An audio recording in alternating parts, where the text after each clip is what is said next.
Empezamos. Hola, profe. Buenos Hola, días. días.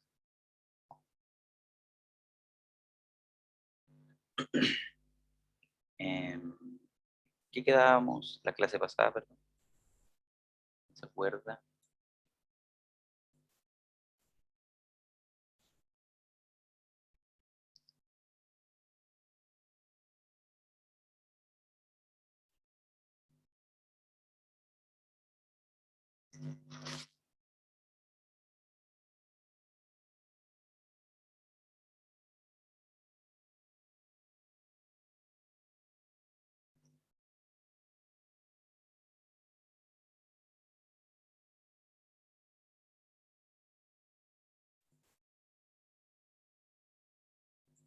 ¿Qué quedábamos?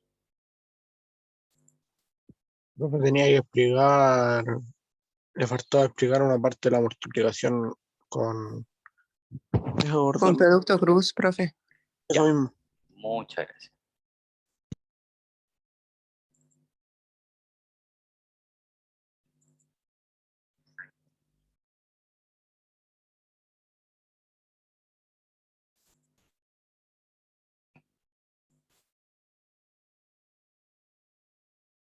Perfecto.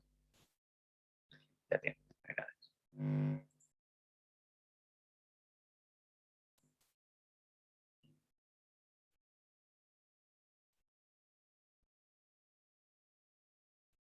Ya. Entonces.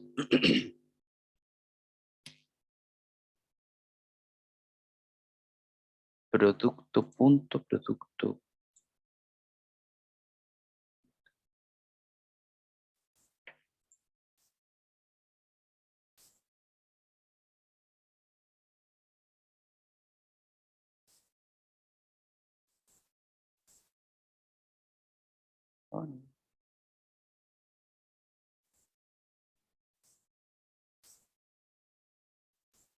Ahí está. Ya, entonces, nosotros habíamos visto que el producto punto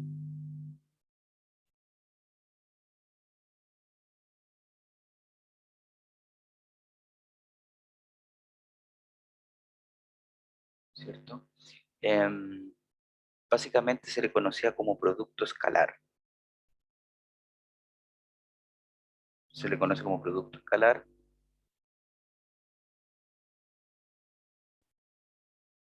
Producto interno.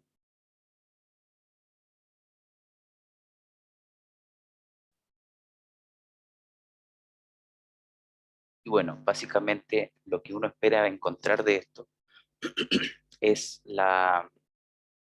viene siendo cuánto afecta un vector sobre el otro, ¿ya?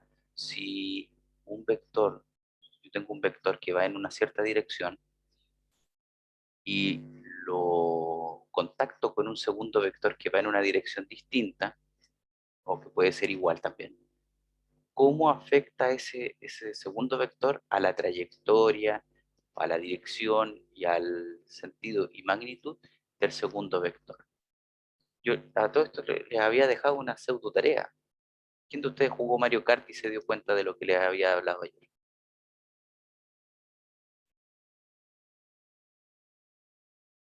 Nadie se. Bueno, no importa. Bueno, la gracia del producto punto es que entrega como resultado un valor numérico, un escalar, ¿ya?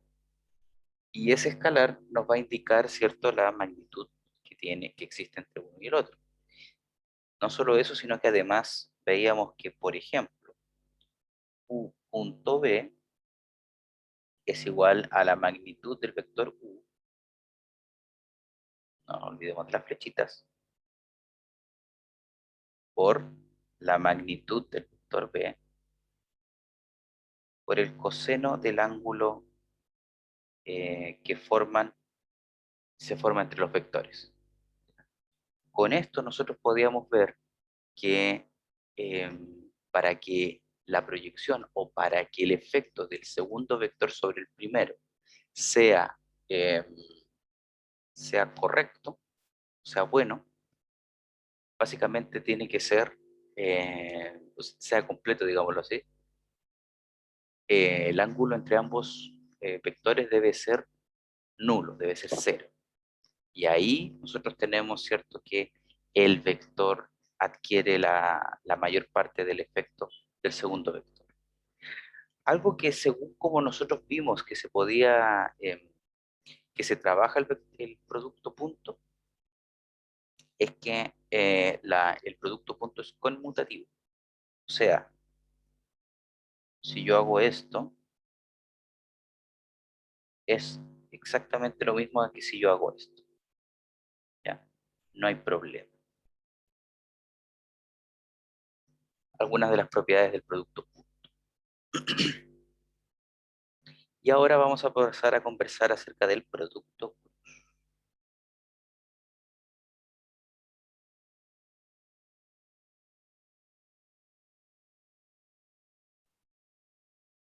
¿Ya? Sean estos dos vectores, ¿cierto?, que habíamos definido ayer. Vamos a hacerlo, eso sí, en tres dimensiones. O sea, voy a tener un u sub x, u sub y u sub z. Y también vamos a tener, ¿cierto?, el segundo vector que es v. Vx, vi y vz. ¿Ya? Entonces, nosotros vamos a aplicarle producto cruz a esto. ¿Cómo? ¿Qué gracias tiene el producto cruz? El producto cruz tiene por gracia que su resultante ya no es un escalar, el resultado de este producto,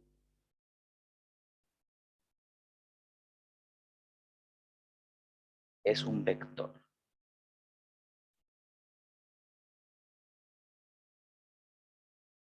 Por eso algunas personas se refieren a este producto como un producto vectorial. Y bueno, se trabaja de esa manera y el resultado o la interpretación que tiene el producto cruz es la generación o es la identificación de un vector normal a la superficie que describan los vectores que están que estén, por los cuales esté compuesto. Entonces, supongamos que nosotros tenemos una situación como la que sigue. Supongamos que el vector u está definido de esa manera.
Ya.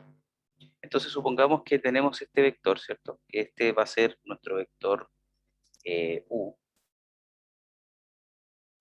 Y tenemos el segundo vector que supongamos que va a ser el vector v.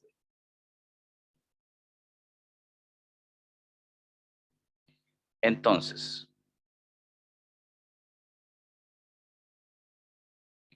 si yo digo que voy a hacer el vector, la situación u cruz v, el producto cruz entre el vector u y el vector v,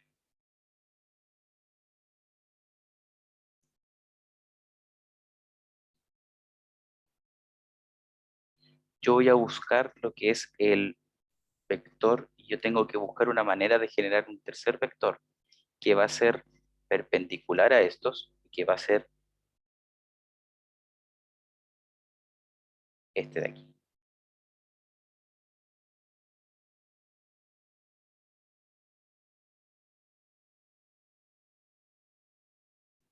Y ese vector azul debería ser nuestro vector U cruz. ¿Ya? Entonces, ¿cómo es lo que generamos esto? Nosotros generamos, ¿cierto? Y está acá. Y ahora colocamos en orden los valores o los elementos de cada vector. U sub x, U sub y U sub z.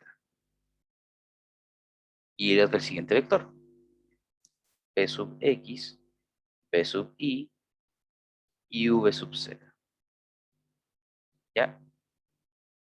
Y ahora lo que hacemos es realizar un cálculo que es muy similar a calcular un determinante de una matriz, si es que están familiarizados con el concepto. Si no, les explico. Esto es un tema muy mecánico y esto se realiza, sirve también para determinantes de matrices, así que también les serviría para eso. Lo primero que tengo que hacer, si es que ustedes no están familiarizados con esto, es elegir el primer elemento. Tema, se recomienda, obviamente, ustedes lo pueden partir de cualquier punto prácticamente, pero ustedes parten normalmente desde el primer elemento a mano izquierda, esquina superior, o sea, este, ¿ya? Y como ustedes van a elegir ese, lo que hacen ahora es eliminar ciertos elementos que estén a su alrededor, por ejemplo, los que están bajo este elemento y al lado.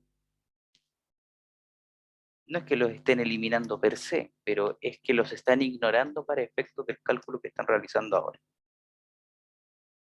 Por ende, ahora lo que tienen que hacer es tomar los elementos que aparecen aquí y multiplican ese itongo,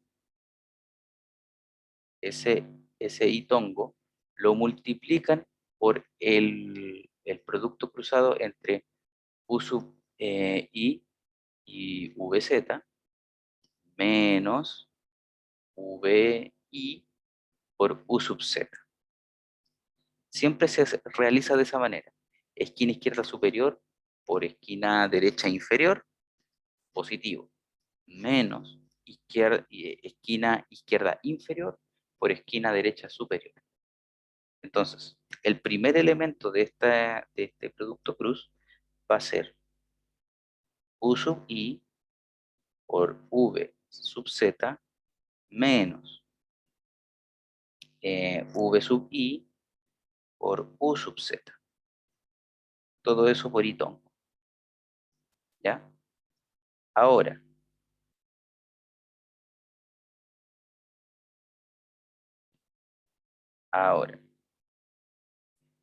el siguiente elemento que estamos viendo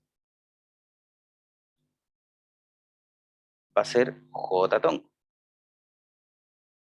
Ahora tengo que ignorar de nuevo los elementos que están abajo de J tongo, o sea, estos de acá, y los elementos que están a su lado, o sea, estos de acá.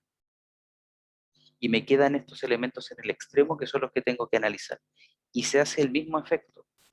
Esquina izquierda superior con esquina derecha inferior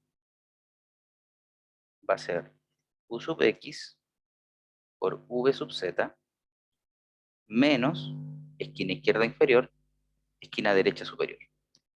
V sub X por U sub Z. Y todo esto por J tongo.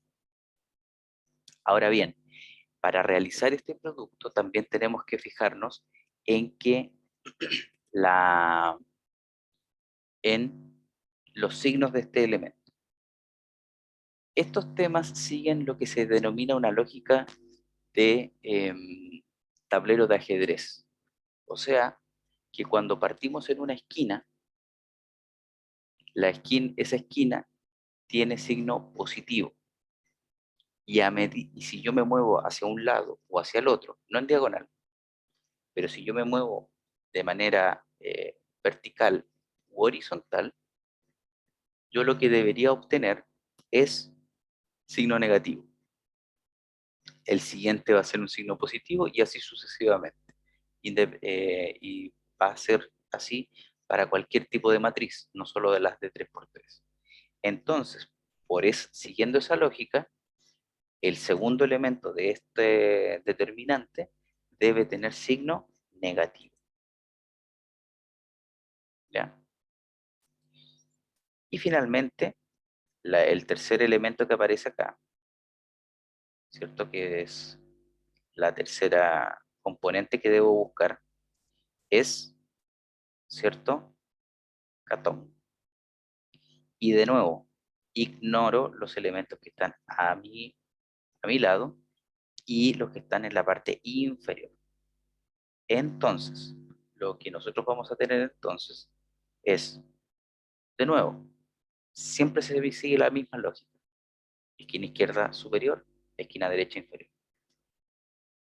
U sub x, v sub y. Menos esquina izquierda inferior, esquina derecha superior.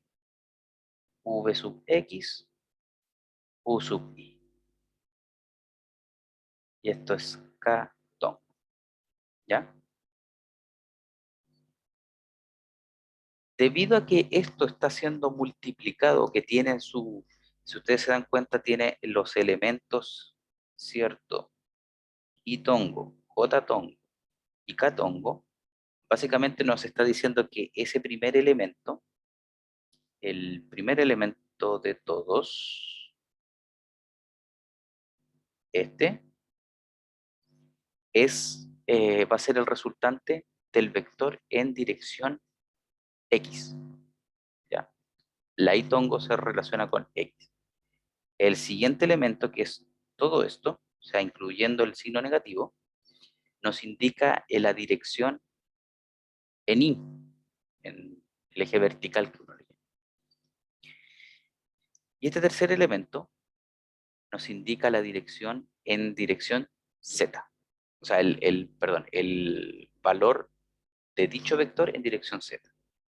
Entonces, el producto cruz, el vector resultante del producto cruz, va a tener relación con esto que ustedes ven acá. ¿Ya?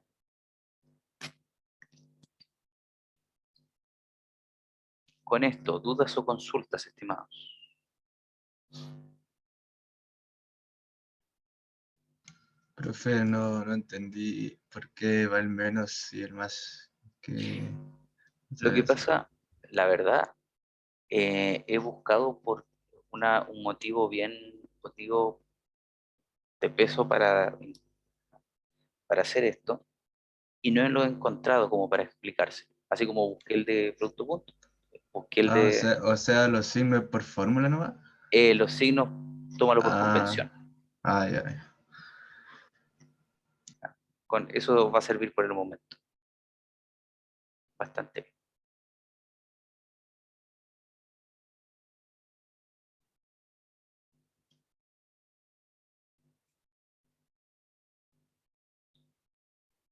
¿Alguna otra duda y o consulta?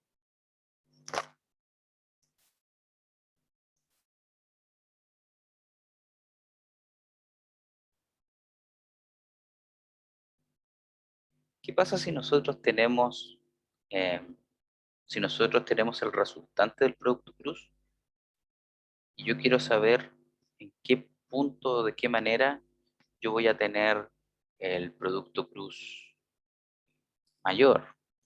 ¿Ya? Bueno, así como existe en el producto punto, nosotros teníamos esta situación. Recuerden que lo siguiente es producto punto.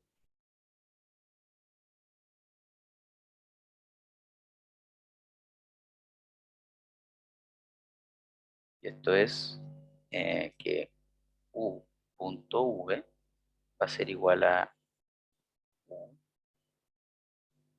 por v por el coseno de teta. Bueno, acá también existe algo similar, un análogo para el producto cruz.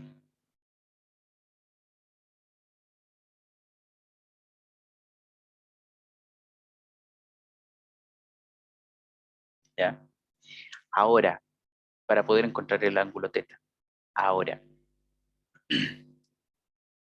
debido a que no puedo juntar números o escalares con vectores, o sea, que todo un grupo de escalares me dé vectores, eso es imposible. Pero, entonces, para el producto cruz lo que uno hace es que el módulo de U cruz V me tiene que dar igual al módulo de U por el módulo de V por el seno de teta. ¿Cuál es teta? Es este ángulo de acá. ¿Ya?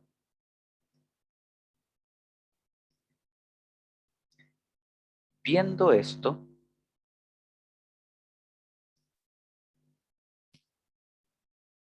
¿cómo yo consigo el vector, el producto cruz mayor en uno de estos elementos o procesos? ¿Qué ángulo tienen que separar al vector U y el vector V para obtener esta situación?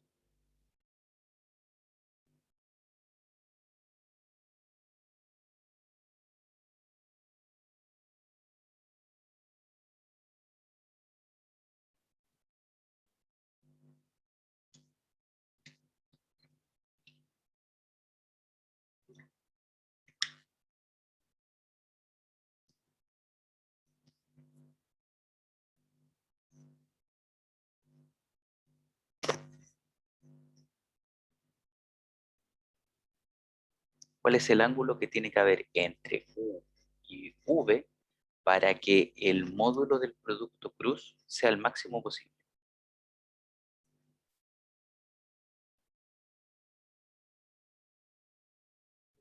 90. 90, muy bien. Entonces, cuando teta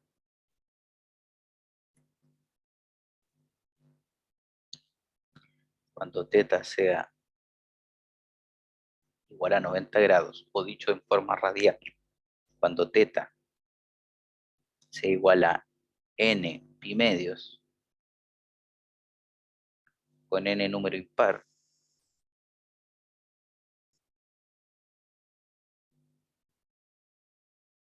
¿ya?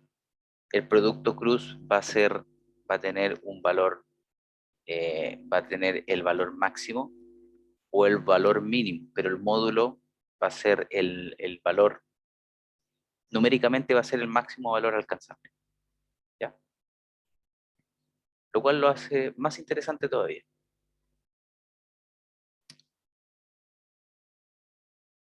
En este caso, yo multipliqué U cruz V. ¿Está bien la, la, el sentido que le di al vector ahí, el vector producto cruz?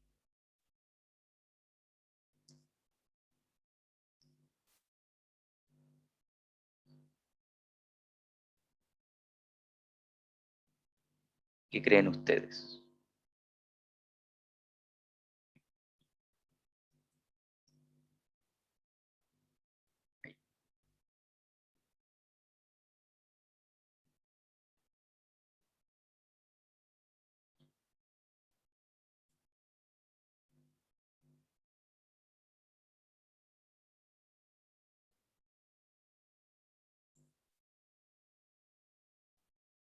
Ah, em, bueno, antes de que me contesten eso, o que yo lo explique. Lo que pasa es que, em, déjame hacer esto.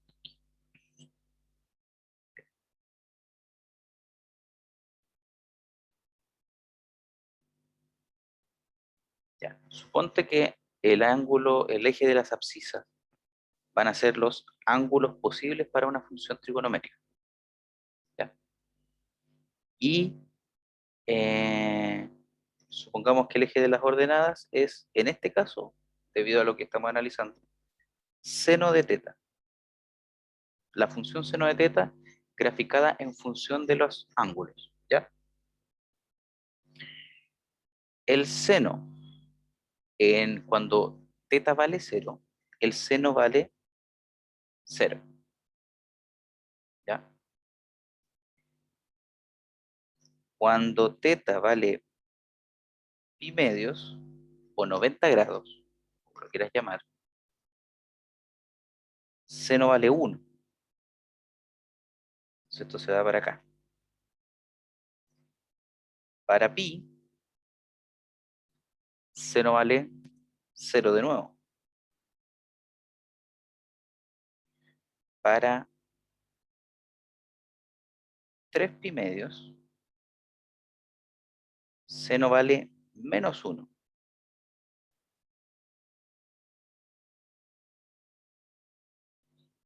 Para 2 pi, seno vale 0 de nuevo. Y así va esto cíclicamente. De nuevo ahora viene 5 medios. 5 medios pi. ¿Ya? Vale 1 de nuevo. Y así esto va repitiéndose. La función seno es una función cíclica, ¿ya? Que se repite muchas veces en el tiempo, infinitas veces.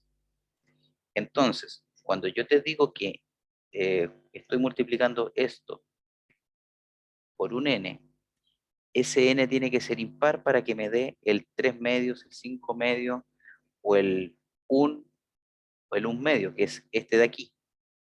Entonces, el n es básicamente cuántas veces yo multiplico por pi medios para que me dé el resultado que yo espero. Y le puse que n tiene que ser impar, porque si te das cuenta, si n vale 2, por ejemplo, que es esta situación de acá, se vuelve 0. Y si n vale 4, que son números pares, n vale 2pi y el seno de teta vale 0. Y eso no me sirve para el punto que yo estaba ilustrando. Para que el producto cruz sea máximo, los vectores tienen que estar separados, ¿cierto? Por un ángulo múltiplo de pi medios, pero multiplicado por un número impar. ¿Ya?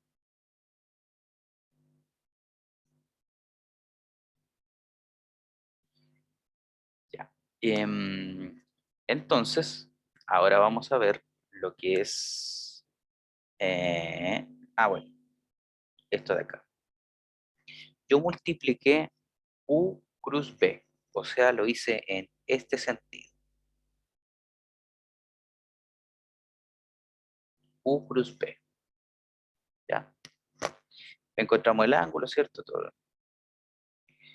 Aquí, a lo mejor ustedes lo han escuchado hablar, aquí es donde comienza a verse una regla que existe en los vectores. Y es la regla de la mano derecha.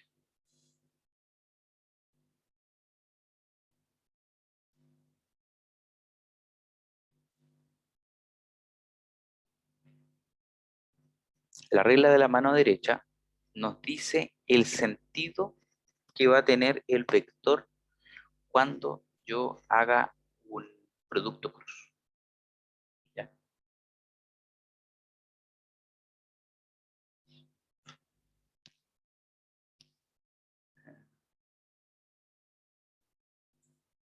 Ahí.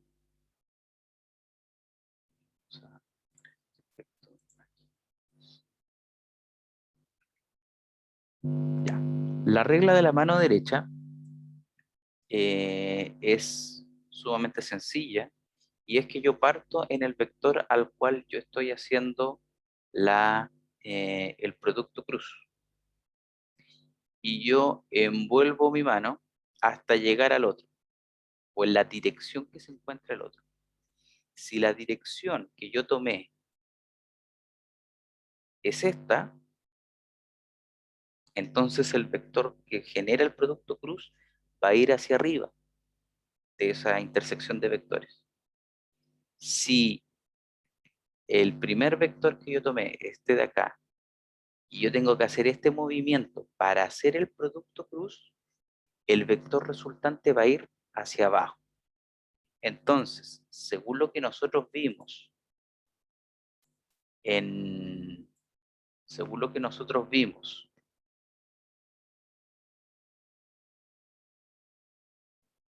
en la composición de vectores acá, básicamente el vector resultante que nosotros deberíamos tener, porque yo estaba haciendo esto en ese sentido, o sea, en este sentido de acá. Por ende, básicamente, el vector resultante, este de aquí, debería estar hacia abajo. O sea, debería ser algo así. ¿Ya? Esa es la regla de la mano derecha.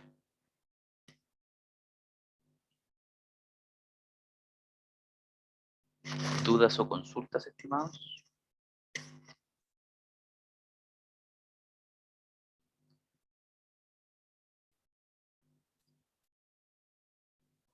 No, profe.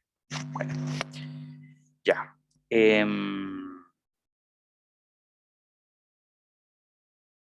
Como ya hemos dicho, los vectores tienen dirección, sentido y magnitud. ¿Ya? Por ejemplo, ¿qué, qué elementos, ¿cierto?, ustedes conocen que sea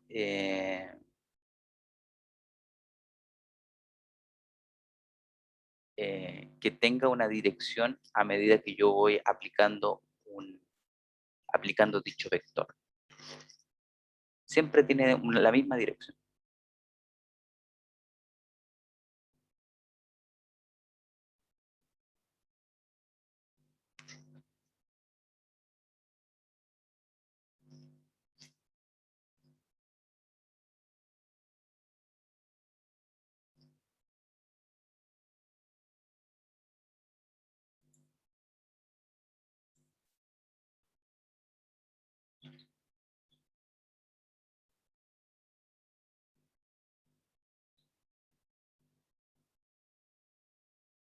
¿Qué vector será? Un vector que tenga una única dirección.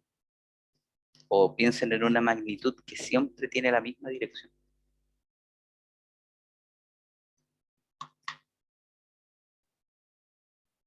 Siempre decimos que va hacia una misma dirección. ¿Cuál será?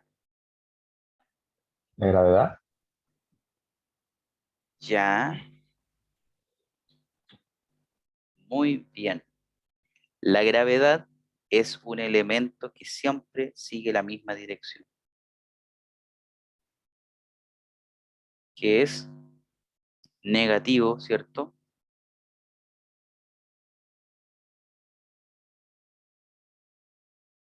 Negativo, ¿cierto? En el eje Y.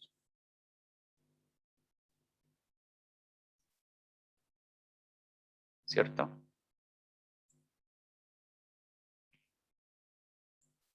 Y esto, la gravedad, en estricto rigor, o bueno, en realidad, ¿qué es lo que vendría siendo?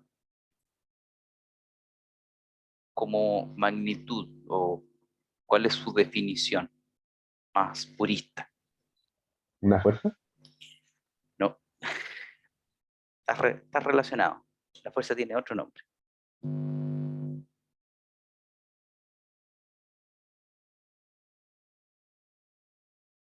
La gravedad es la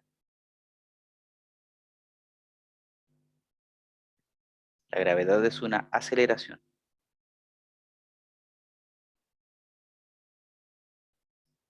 ¿Ya?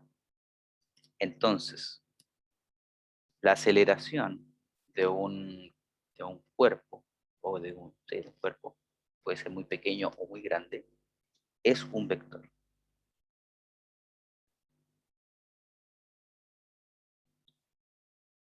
Y si yo ese vector lo multiplico por una más, por un escalar, me sigue generando un vector.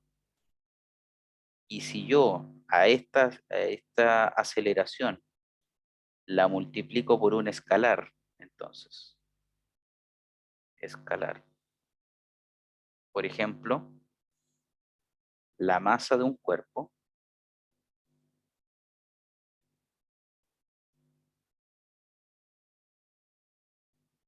lo que obtenemos entonces es un otro vector. Y ese vector, por ende, se va a llamar el vector fuerza. Va a ser, no es otra cosa que la masa por la aceleración. ¿Ya?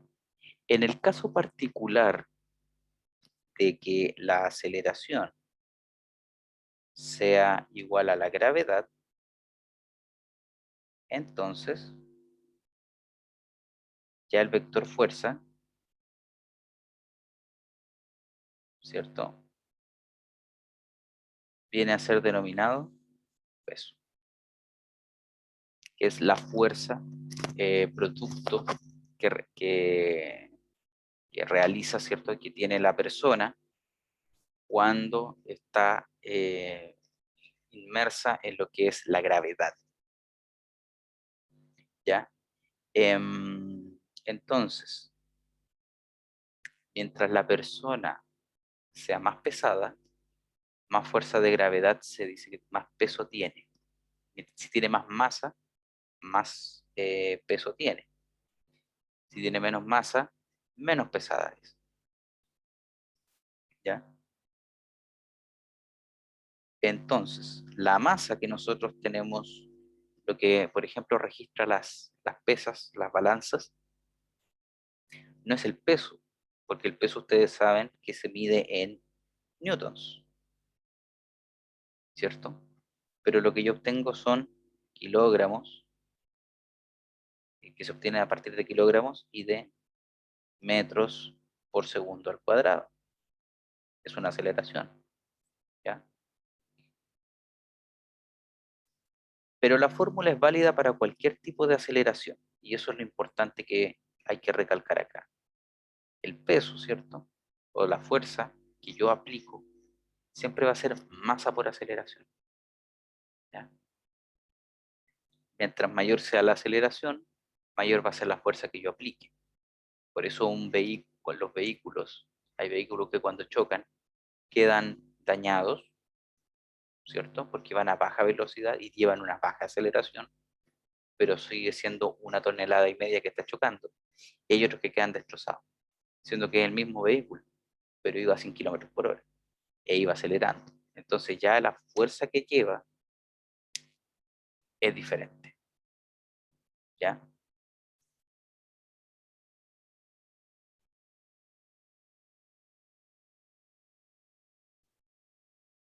Y bueno, entonces nosotros tenemos este vector, ¿cierto? Que nos lleva a pensar, ¿cierto? Que vamos a tener que trabajar eh, según lo que nos dice la aceleración.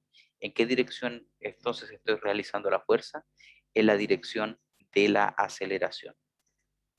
En el caso del peso, es siempre vertical hacia abajo, que se denomina, ¿ya? Y claramente, si yo estoy posicionado en el espacio, como lo decíamos la clase de ayer, ¿cierto? Estoy posicionado en el espacio, yo voy a tener un vector que me va a definir la posición de esa posición en el espacio. Pero ojo, recuerde muy bien esto. Si yo cambio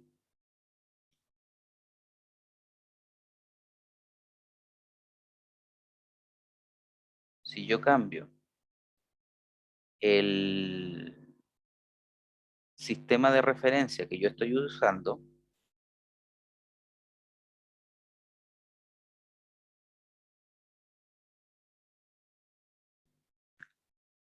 Y si yo según el sistema de referencia 1, yo voy a decir que esa es la posición y va a estar dada por este vector, vector U. Me va a dar la posición de ese punto rojo que acabo de dibujar. Pero si yo estoy en una referencia distinta, el vector que me va a ver, o que me va a indicar la posición de ese punto, es el vector V. ¿Ya? ¿Cuál es correcto? Los dos son correctos, pero depende de en qué sistema yo esté. Por ejemplo, imagínense que usted patea un balón y usted ve que el balón se está yendo. La persona que lo está viendo, que si usted es supuestamente es delantero, ¿cierto? Te patea el balón y el balón se va. Y usted ve que va en esa dirección.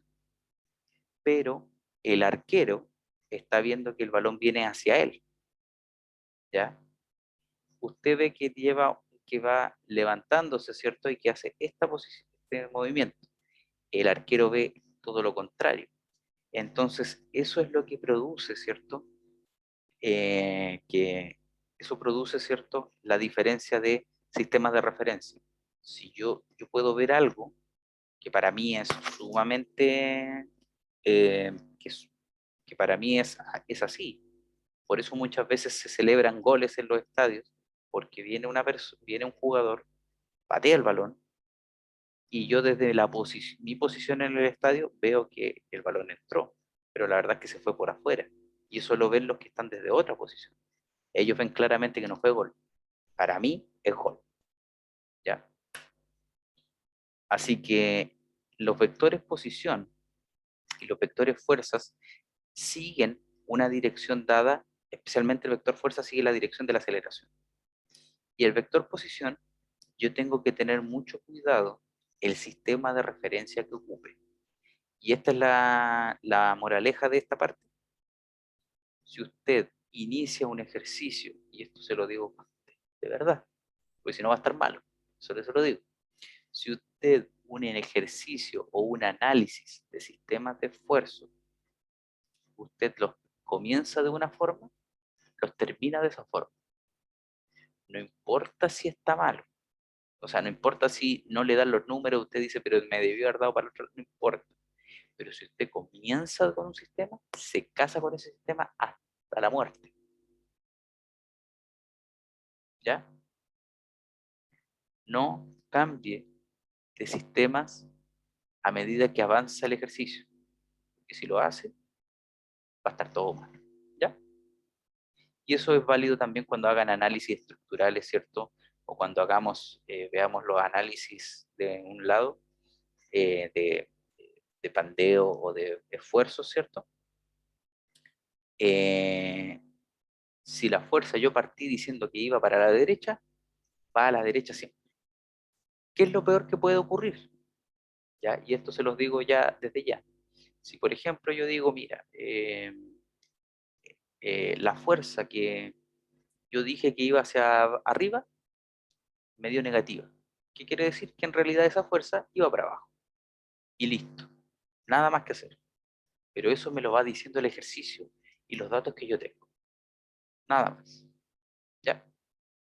Para que lo vayan, para que lo piensen y lo tengan claro al momento de que vamos a ir trabajando este tema.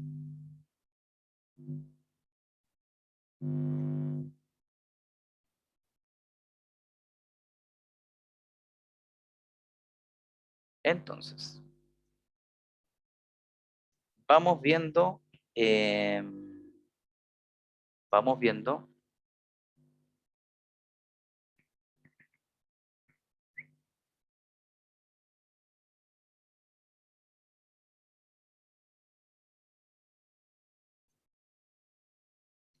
algunos ejercicios, ¿cierto?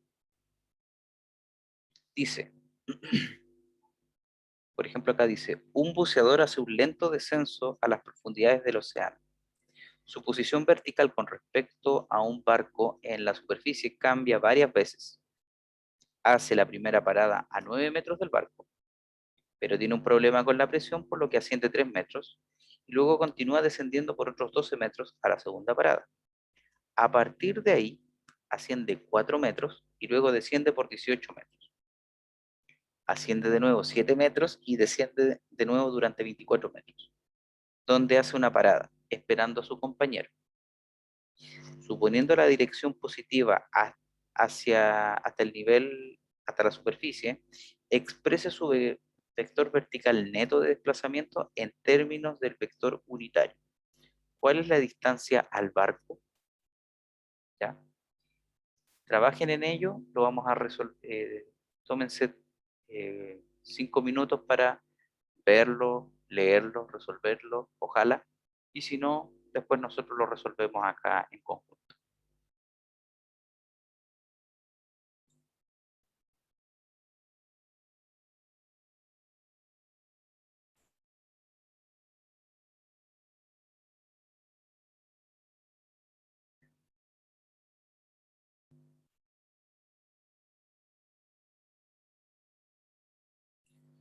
Entonces tenemos, ¿cierto? Nos dicen que el buzo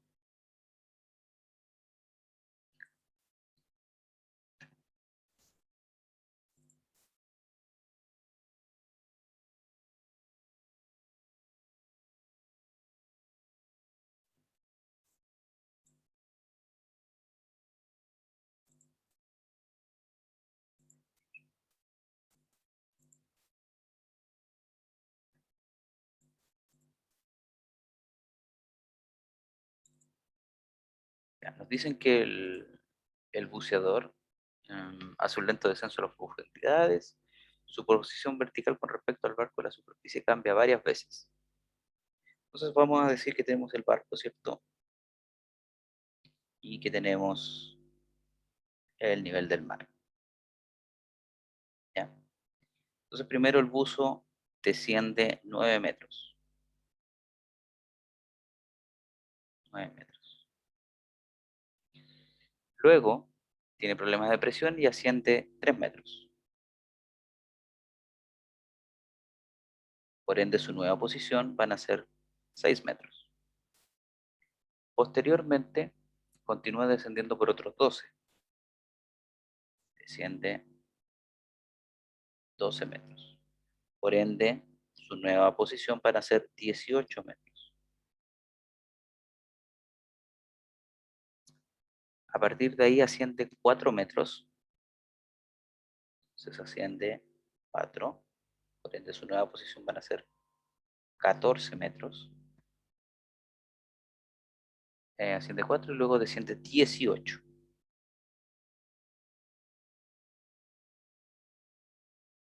Asciende 18, por ende su nueva posición van a ser 32 metros. Asciende nuevamente 7. Por ende su nueva posición van a ser 25 metros. Y luego desciende nuevamente 24. Ahora sí desciende harto y quedamos en 24. Por ende serían 49 metros de profundidad. Entonces, ¿cuál es la distancia al barco? Van a ser 49 metros. Ahora, dice que la dirección positiva hasta la superficie, suponiendo la dirección positiva hasta la superficie. Por ende, el vector vertical neto que demarca la posición del buzo va a ser de menos 49 metros J-tom, porque eso es lo que nos indica que el buzo está sumergido 49 metros en dirección vertical. ¿Dudas o consultas con lo que se hizo aquí? Profe, no entendí por qué el J tongo. Yo cuando describo vectores, si el notación, ¿ya? Cuando yo hablo de la dirección X, yo hablo dirección X.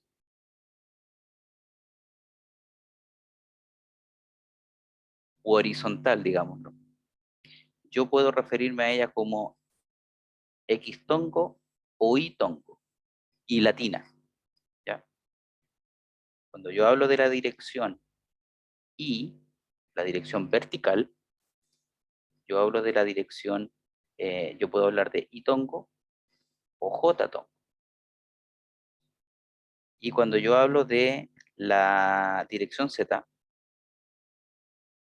que viene siendo la dirección hacia el, si se puede decir, perpendicular a la pantalla, yo puedo hablar de Z tongo o K tongo.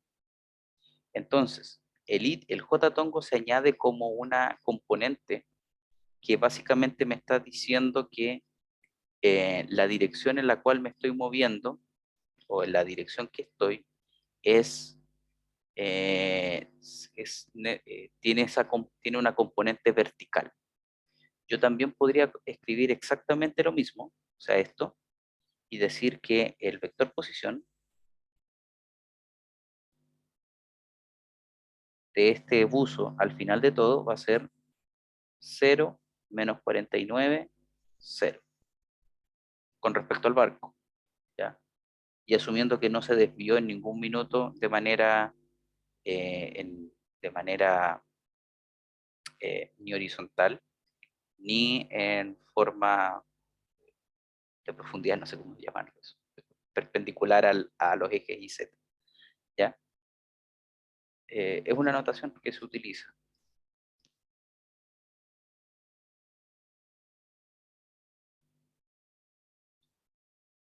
¿Alguna otra duda y o consulta?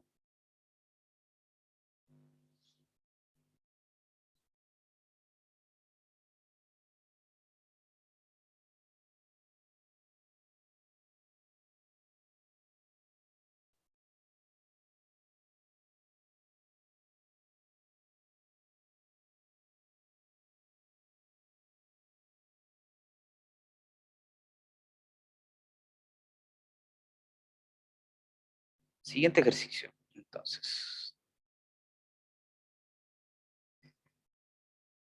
Dice, en un juego de tira y afloja en un campus, 15 estudiantes tiran de una cuerda en ambos extremos en un esfuerzo por desplazar el nudo central a un lado u otro. Dos estudiantes tiran con fuerza 196 newton, cada uno a la derecha.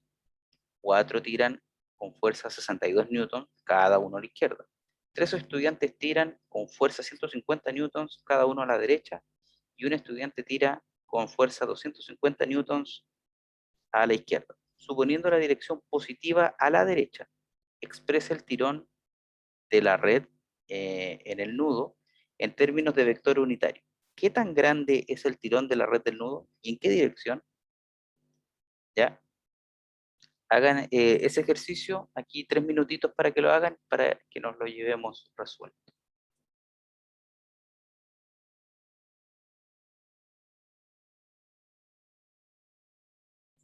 Ya, vamos viendo entonces.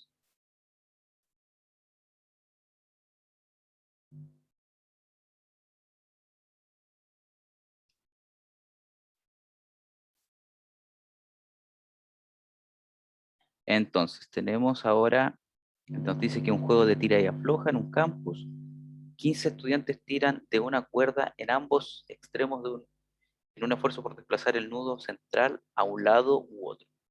2 estudiantes tiran con fuerza 196, cada uno a la derecha. Entonces tenemos vamos a dibujar el nudo acá, 196 newton a la derecha. 4 estudiantes tiran con fuerza 98 newton, cada uno a la izquierda. 98 newtons por 4, porque son 4 estudiantes. Y aquí son 2. Ya. 5 estudiantes tiran, a ver, espérate, 98 a la izquierda, 5 estudiantes tiran con fuerza 62 newtons cada uno a la izquierda. O sea, aquí. 5 estudiantes, 62 newtons. 3 estudiantes tiran con fuerza 150 newtons cada uno a la derecha. 150 newtons a la derecha y son 5. Perdón. 3. Y son 3.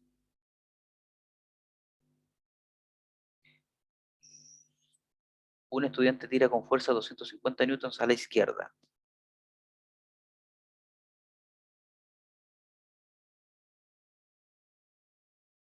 Y es por 1 a la izquierda. Suponiendo la dirección positiva a la derecha, expresa el tirón de la red en el nudo en términos del vector unitario. ¿Qué tan grande es el tirón de la red y en qué dirección? Vamos viendo. Entonces, el primero va a ser 196 por 2. Aquí son 392 más 450, que son los otros 3 que aparecen acá abajo. Por ende, esto van a ser 842 newtons aplicados en dirección a la derecha. ¿Ya? Vamos con los otros. Estos son 98 por 4, son 392 también.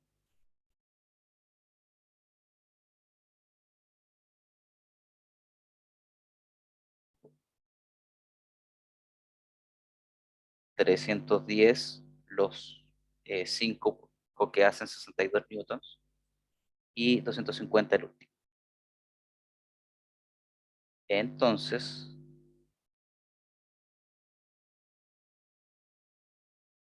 estos hacen 952 newtons. Y por ende, estos realizan la fuerza neta que se realiza es menos 110 y tongo, que viene siendo la magnitud de 110 y se realiza en la dirección como la mayor fuerza o la mayor suma de fuerzas es hacia la izquierda, entonces se considera como menos signo negativo 110 y tongo, porque es horizontal y es contrario a la referencia que nosotros utilizamos como positivo. Si hubiera sido hacia la derecha, hubiera sido positivo, pero como la fuerza mayoritariamente se aplica hacia la izquierda, se considera negativo. Con esto, dudas y o consultas.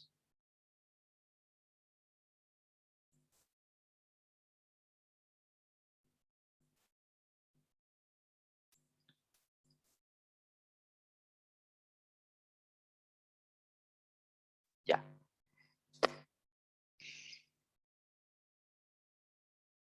Ya, escúchenme bien. Eso todavía no lo subo. Ya. Durante el día voy a estar subiendo apuntes. Algunos ustedes los van a ver y otros no. ¿Ya?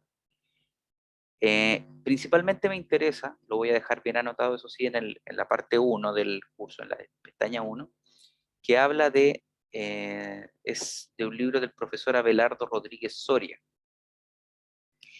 Quiero que lean de la página 1 a la 12 de ese apunte, que habla de diagramas de cuerpo libre. ¿Ya? Eso nos va a servir para la próxima semana, ir viendo, ¿cierto? Ya empezar a conversar de lo que son diagramas de cuerpo libre. Así que para que los lean de la página 1 a la 12. Cualquier duda, en aula también les dejé lo que es el sílabus.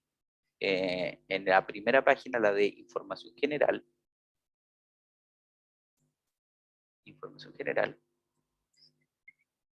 ¿estás?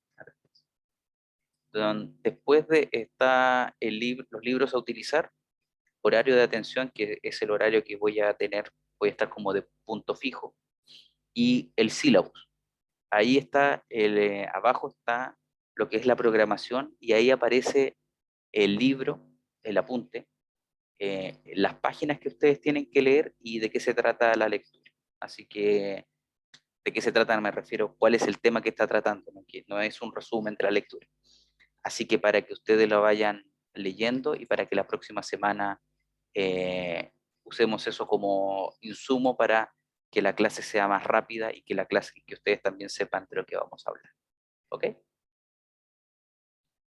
Ya, estimados, que tengan muy buen día, muy buena mañana y nos vemos la próxima semana. Chao, profe. Chao. Chao, profe. Chao, profe. Chao, profe, cuídese. Igualmente.